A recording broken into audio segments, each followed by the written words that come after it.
Greetings and welcome. I am the Iron Dwarf with Bad Toad Games, also known as Jeremy. Today we are going to be going over the character creation for Mercs, Mages, and Monsters. It is pretty straightforward. It looks a little complicated. It is in fact not. So let's dive into that. We have a 9-step process. We are going to be skipping step 4 today.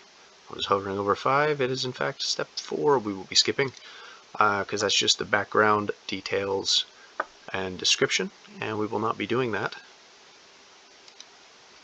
First, let us take a look at the character sheet itself.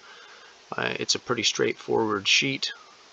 Got your name, in our case the guild name, member name, your race, class, and specialization. We have 7 basic traits in Mercs. Vigor being raw strength, hit points, your natural defense, all of that. Precision is our overall offensive combat stat. Wit is for you thinking characters out there. It's a measure of your overall intelligence and the ability to use that when it counts. Agility is governing all that nimbleness and dexterity, including blocking and dodging. Cunning, this is for you folks that like to use stealth, deception, and other nefarious actions. Observance is for spotting those things. And willpower, aside from a measure of how good you are at casting your spells, also represents how much you can take before you give up valuable information if you were to be interrogated. So, important things to keep in mind. Now let's go back over to the other part for now. I've basically already taken care of steps 1 through 3. We'll just glance back over those real quick. So we have player name Jeremy, guild Bad Toads because it seemed fitting. Squeege is going to be the name of our goblin rogue who's going to specialize in assassination because that is fun. Now goblins themselves get a +2 as a racial bonus to cunning because that is just how they are. Each of the other races, dwarves, elves, humans, and orcs all get their own little modifier, to wit, vigor, and so forth. It just kind of depends on who you pick. Okay, so that brings us to step 5. So we will roll for affinity, which I will go over, and we're also going to assign the 20 trait points to our little members here. So let us get on down to that. Okay, so affinity is something that your character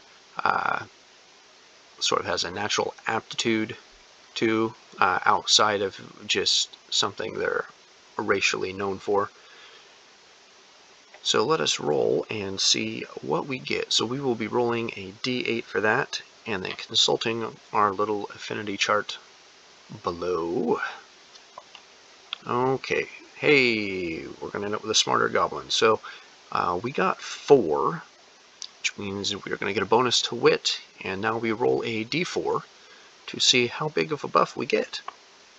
And we got a 4. Hey, so Squeege is not looking too bad. Let's go back up and punch that in. So we got 4. He's going to get a +4 to that. Something to keep in mind, all of these traits here have a bare minimum value of 8, and when creating a character, they cannot have a value greater than 17. So when we get these out and we assign the other points, you'll see how that plays out.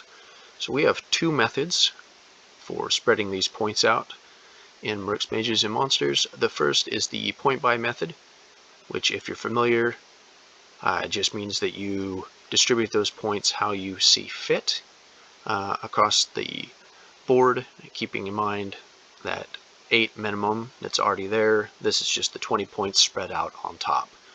The quick method that we will be doing today is the point spread method. Now we already have baked in values here for the 13, 12, 12, 11, all that, and we're just going to spread those out on top of what we have. So let us do just that. Go back up here. Now, because he is a goblin and I want to be able to sneak and do things like that, we're going to put the 12 there. Precision, so he actually hits what he's going at, will be the 13. We can put another 12 for agility because we want him not to get hit.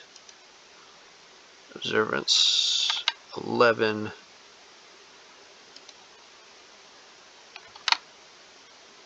For willpower.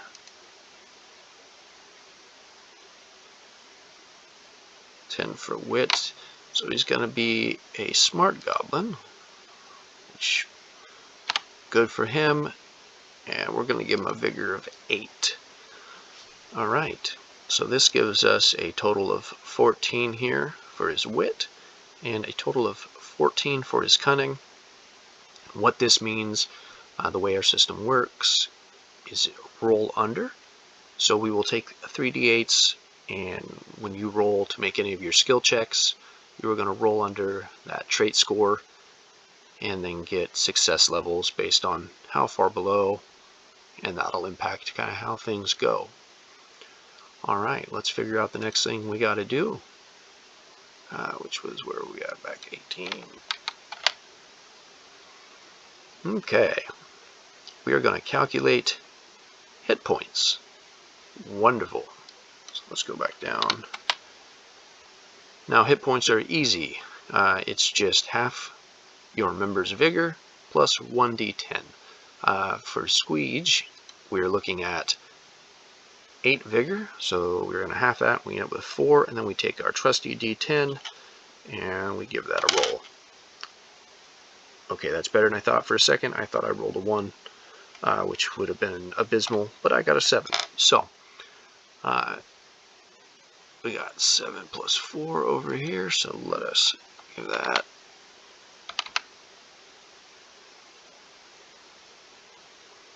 Okay, so yeah, decent. Now, because his vigor is only 8, right down here, this is their natural defense, so if Squeege was running around in the forest, butt naked, he would have a natural defense of just being able to shrug off 1 damage with no armor. With a vigor of 8 and 9, it's his natural toughness, pretty much. So let's go back and make sure he has a natural defense of 1. Good job, Squeege.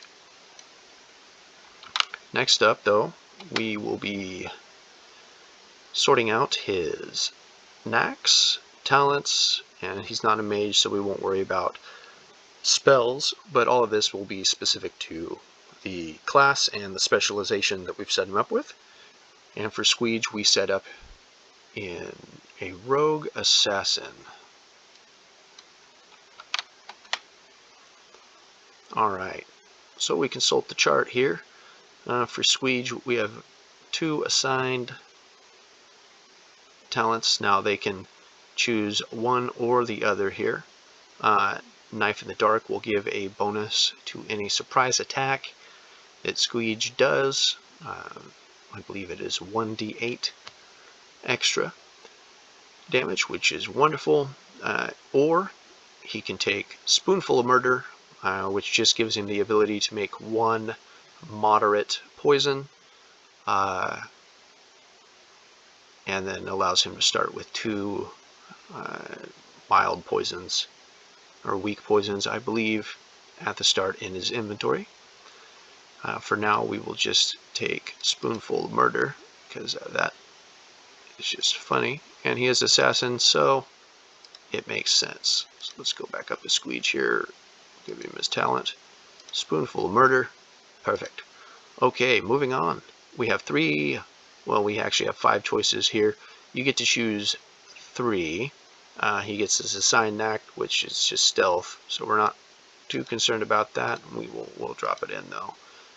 That's just 1. He can't change, and these are all apprentice, meaning that they get no bonus, but they also get no negatives. So you just get a modifier of +0, no ups, no downs. We have 3 knack choices that we're going to grab here. For Squeege, I think we're going to go with weapon proficiency projectile. Well, if I can get it right here, because I do not want to just type all that. But there we go. We got weapon projectile. Boom, drop that over here. Then we are going to do unarmed combat and interrogation. That way he is able to beat people senseless, but also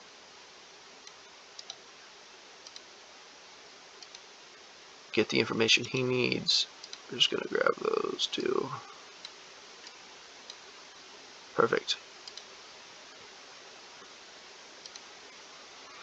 And all of these can be found later on in the book. We have a nice little handy dandy sheet here that tells you where the knack list is, talents, all of that. So all that information can be gleaned when creating your character. And then as you can see, we have difficulty levels depending on how things go. So you get modifiers or not, fall damage, armor, and everything else. Okay, well, weapon choices here. Squeege has the option to take throwing knives ×5, could be good. A pair of daggers, or short bow. For now, I will say he takes the short bow. Come on, buddy. And boom.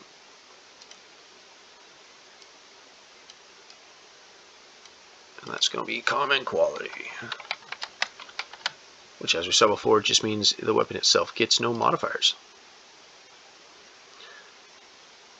Now, because Squeege is a rogue, it doesn't really matter for here, but in just the armor that you start with, 1d4. It's light armor, it's a common 1d4. Now with the starting equipment and stuff, and coins and things that you get, you could potentially purchase different weapons, armor, other gear, and kit. That is an option,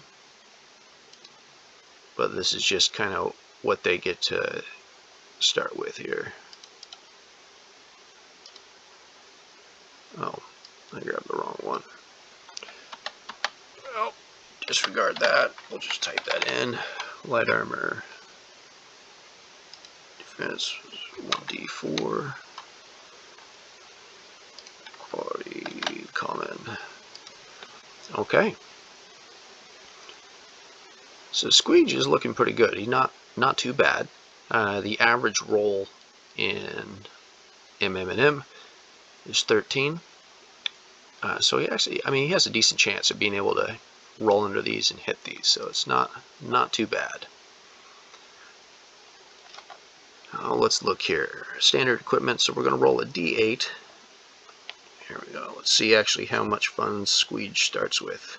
How generous, but not a lot. No, Squeege got a 3. So we get 24 silver coins, the 2 gold coins, weak health potion, a torch, 2 medical wraps. We took a spoonful of murder, so we are going to get, I want to say 2 weak potions as well, for just getting rid of those that you're not quite fond of. And that, pretty much out of the gate, is how you throw a character together. Down here, you start with 100 experience points right off the bat. Now, that experience can be used to update characters, and you could bump one of these up to Journeyman, which would give you a +1 on the ceiling for your roll, or you could go ahead and grab another knack and give yourself, something else to work with while you're at the table. All right. Well, I appreciate you all stopping in, checking it out. If you have any questions, leave those in the comments below, and we will get to you in the future. I also plan on doing one of these for combat, laying out how that works. So if you're interested, let me know there as well. Thanks for your time and have a great day.